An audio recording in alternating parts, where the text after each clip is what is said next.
और इधर नैनीताल में होटल में एक भीषण आग लग गई। फायर ब्रिगेड के सहारे आग पर काबू पाने की कोशिश जारी है। आपको बता दें, मल्लीताल एटीआई के सामने होटल में आग लगी है। होटल के ऊपरी मंजिल तक आग की लपटें पहुंच गई हैं और होटल के कई कमरे जलकर राख हो गए हैं। तस्वीरें भी आप देखिए और इन तस्वीरों से अंदाजा लगा सकते हैं आप कितनी भीषण ये आग है। नैनीताल की ये तस्वीरें हैं जहां ये होटल है, इसमें अचानक से भीषण आग लगी। हालांकि फायर ब्रिगेड को सूचना दे दी गई है और फायर ब्रिगेड के सहारे अब आग पर काबू पाने की कोशिश की जा रही है। मल्लीताल एटीआई का ये इलाका बताया जा रहा है जहां पर इस होटल में आग लगी। ऊपरी मंजिल तक आग की लपटें पहुंची हैं और अब हर संभव कोशिश की जा रही है कि कैसे भी करके इस आग पर काबू पाया जाए। और आप देखिए किस तरीके से फायर ब्रिगेड की गाड़ियां मौके पर पहुंच चुकी हैं और आग पर काबू पाने की कोशिश फिलहाल की जा रही है। एक्सक्लूसिव तस्वीरें आप देख रहे हैं। हालांकि आग किस कारण से लगी है इसकी जानकारी अभी नहीं मिल पाई है, लेकिन फिलहाल प्राथमिकता ये है कि कैसे भी करके इस आग पर काबू पाया जाए और इसके लिए फायर ब्रिगेड की जो गाड़ियां हैं वो कड़ी मशक्कत कर रही हैं। तो मल्लीताल एटीआई के सामने ये होटल स्थित है जहां अचानक से अज्ञात कारणों की वजह से आग लगी और अब देखते देखते जो आग है वो बढ़ती जा रही है। हालांकि फायर ब्रिगेड मौके पर पहुंच चुकी है और अपने स्तर पर अब आग पर काबू पाने की कोशिश की जा रही है। नैनीताल का ये होटल बताया जा रहा है और एक्सक्लूसिव तस्वीरें भी आप देख रहे हैं किस तरीके से कड़ी मशक्कत करनी पड़ रही है फायर ब्रिगेड कर्मियों को इस आग पर काबू पाने की। मल्लीताल एटीआई के सामने ये होटल बताया जा रहा है जिसमें ये आग लगी। वाराणसी में महात्मा गांधी काशी विद्यापीठ यूनिवर्सिटी के छात्रों ने विषय बदलवाने की मांग को लेकर जमकर हंगामा किया। आक्रोशित छात्रों की माने तो प्रवेश के दौरान उनसे ये कहकर विषय भरवाए गए थे कि बाद में वो बदल नहीं जा सकेगा और अब परीक्षा होने वाली है और छात्र अपना विषय बदलवाना चाहते हैं। इधर विश्वविद्यालय प्रशासन अब मना कर रहा है। उधर विश्वविद्यालय प्रशासन का कहना है कि छात्रों की इच्छा के अनुसार विषय नहीं बदले जा सकते हैं क्योंकि यूनिवर्सिटी में हर विषय के लिए निर्धारित सीट है।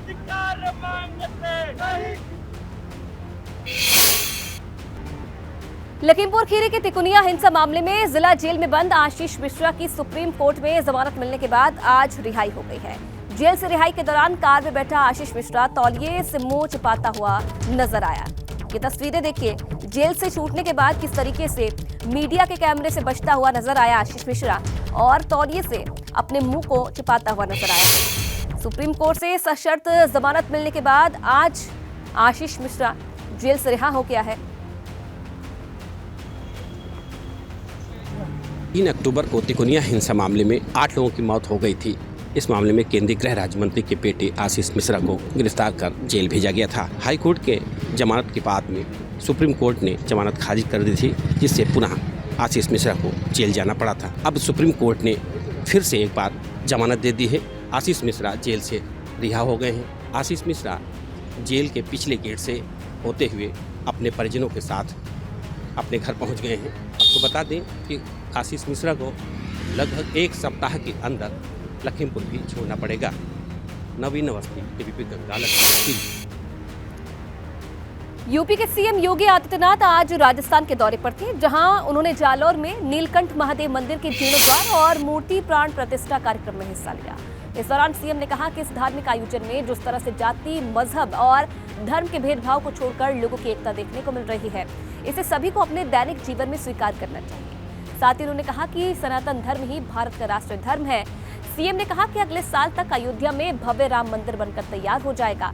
इस दौरान केंद्रीय जल शक्ति मंत्री गजेंद्र सिंह शेखावत के साथ सीएम योगी ने रुद्राक्ष का पौधारोपण किया। हमारा सनातन धर्म भारत का राष्ट्रीय धर्म है। हम सब अपने व्यक्तिगत स्वार्थों से ऊपर उठ करके अपने इस राष्ट्रीय धर्म के साथ जुड़ते हैं। हमारा देश सुरक्षित हो, हमारे मान बिंदुओं की पुनर्स्थापना हो, अगर हमारे धर्मस्थलों को अपवित्र किया गया है उनकी पुनर्स्थापना का एक अभियान चले का क्रम आज आप देख रहे होंगे। अयोध्या में 500 वर्षों के बाद प्रधानमंत्री मोदी जी के प्रयास से भगवान राम के भव्य मंदिर के निर्माण का कार्य आज पूरा होने जा रहा है। आप सभी श्रद्धालु जनों ने भगवान राम के भव्य मंदिर के निर्माण में अपना योगदान दिया। आज भारत की भावनाओं के अनुरूप भारत का राष्ट्रीय मंदिर भगवान राम के भव्य मंदिर के रूप में स्थापित हो रहा है। और अब खबर बस्ती से है, जहां कांग्रेस के हाथ से हाथ जोड़ो अभियान के दौरान कार्यकर्ता आपस में ही उलझ गए। दरअसल यहां फूल माला को लेकर दो वरिष्ठ कांग्रेसी नेताओं नवरदेश्वर शुक्ला और गंगा मिश्रा ने आपस में ही बहस शुरू कर दी और ये सब कुछ प्रांतीय अध्यक्ष वीरेंद्र चौधरी के सामने हुआ। बाद में दूसरे नेताओं के बीच बचाव के बाद मामला शांत हुआ। प्रांतीय अध्यक्ष के सामने एक दूसरे से भिड़ गए कांग्रेसी कार्यकर्ता। हाथ से हाथ जोड़ो के अभियान की शुरुआत होनी थी और इस दौरान ये हंगामा आज देखने को मिला। कांग्रेस के हाथ से हाथ जोड़ो अभियान में जो कार्यकर्ता थे वो आपस में ही भिड़ते हुए नजर आए। वहीं जालौन पहुंचे डिप्टी सीएम केशव प्रसाद मौर्य ने समाजवादी पार्टी पर जमकर हमला बोला और उन्होंने कहा कि समाजवादी पार्टी डूबता हुआ जहाज है जो कांग्रेस की तरह विलुप्त हो जाएगी। इस दौरान केशव प्रसाद मौर्य ने कहा कि जनता गुंडों और दंगाइयों को पसंद नहीं करती और 2024 के लोकसभा चुनाव में भाजपा सभी 80 सीटें जीतेगी। केशव प्रसाद मौर्य ने रामचरितमानस को लेकर भी स्वामी प्रसाद मौर्य पर निशाना साधा।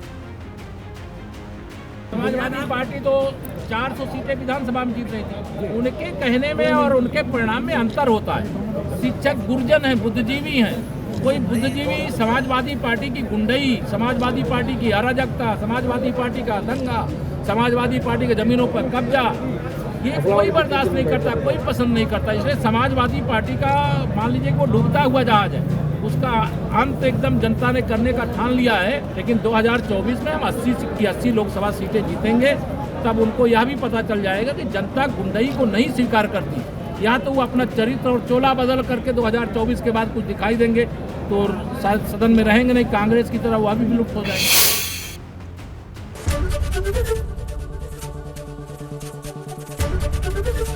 एबीपी गंगा, खबर आपकी, जुबान आपकी।